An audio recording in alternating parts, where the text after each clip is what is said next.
Ваш экран – это окно в мастерскую «Зеркальце». Здесь мы воплощаем свои идеи. Вы можете посмотреть и тоже придумать что-то вместе с нами. Разбираться в швах и петельках буду я, ведущая Юля, а моя спутница в мире переделанных вещей – Аделина. Привет всем! Если этот свитер оказался в нашей мастерской, значит, его больше никто носить не будет. Ну или до тех пор, пока он не превратится во что-то более привлекательное. Сделаем домашние тапочки. В народе говорят, привычные, как домашние тапочки. И правда, что может быть уютнее и приятнее домашней обуви? Но и простые вещи имеют свою историю. Домашняя обувь начала свой путь в странах Востока. Сначала султаны обували своих жен в такие тапочки без задника, чтобы те не смогли сбежать. Ведь такие полутуфли все время слетали бы на бегу. Позже и сами султаны примерили домашние тапочки и оценили их удобство. А после крестовых походов и в Европе стало особым шиком мечтать и беседовать у камина в уютных домашних тапочках. Самой теплой частью наших тапочек окажутся рукава свитера. Да, ты отрезай правый, а я левый.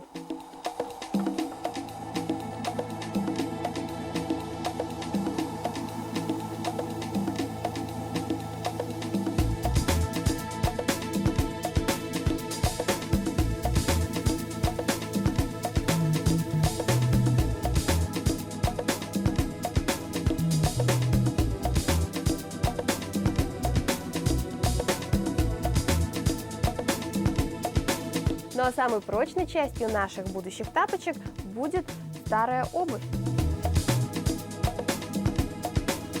Отрезаем верхнюю часть и оставляем 2 сантиметра, чтобы мы могли приклеить наши рукава.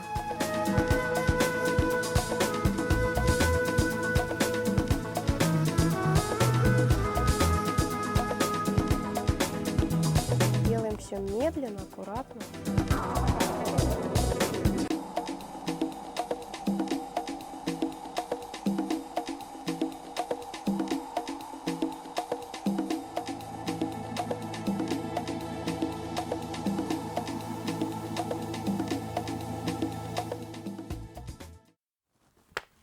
Вот что у нас получилось. Теперь нужно вывернуть рукава.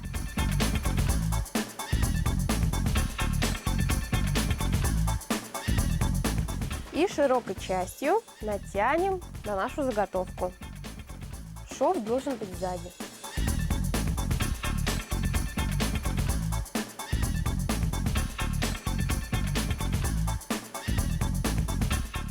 Вот таким образом натягиваем наш рукав на то, что у нас осталось от обуви, и приклеиваем. Для этого нам нужен термоклей.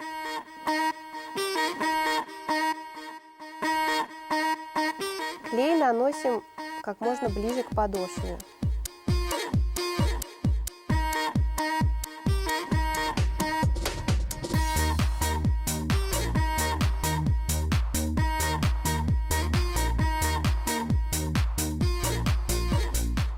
Давай проверим, везде ли мы приклеили. Везде. Если у вас нет термоклея, то можете воспользоваться просто иголкой и ниткой. Вот, левый тапочек у нас уже практически готов. Пусть клей высохнет, а мы приклеим правую.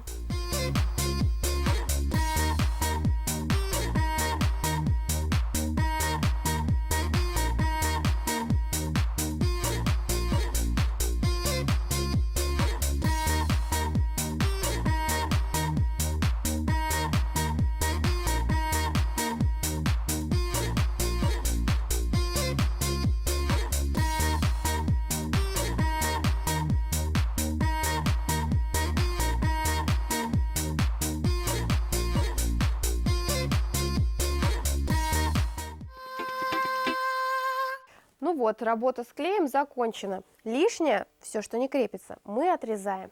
Так будет удобнее одевать.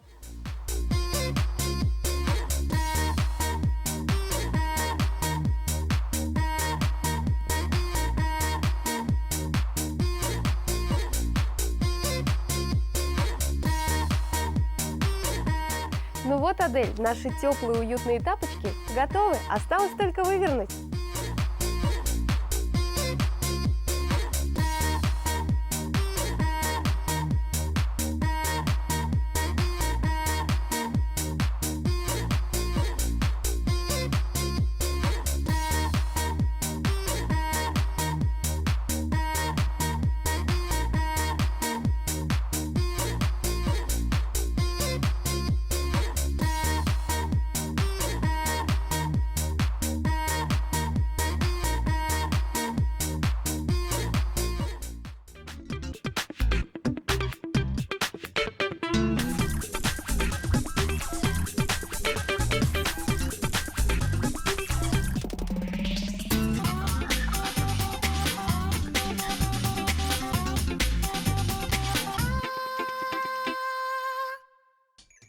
Золотой век домашних тапочек – 16 столетие. Именно тогда они становятся символом домашнего очага и уюта. Хотя в 18 веке тапки стали скорее пышным, дорогим аксессуаром, чем уютной домашней обувью. Тогда, 300 лет назад, в парижских будуарах носили богато украшенные домашние туфли на каблуках с загнутыми носами. Особую изящность им придавали огромные помпоны из лебяжьего пуха. Только в конце позапрошлого века тапочки перестали быть предметом роскоши. Их стали снашивать до дыр и складывать кучи в прихожей. Но это в прошлом веке, а сейчас тапочки должны создавать уют и поднимать настроение. Как наши. Ну что, примерим? Давай.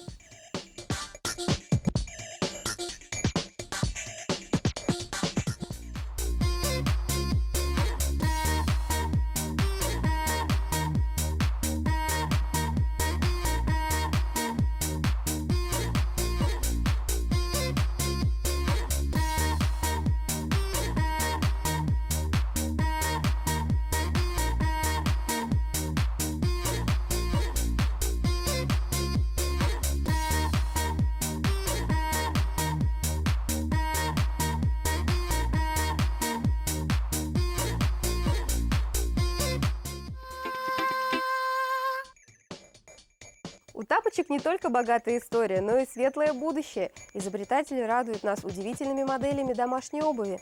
Это и тапочки-фонарики, и тапочки-пылесосы с вакуумным двигателем, и умные стельки, запоминающие формы стоп. В общем, история продолжается. Ну вот и все. Вы можете повторить нашу идею, и, быть может, у вас появится что-то новое. Придумывайте вместе с нами, это так интересно. Пока-пока. Увидимся в зеркальце!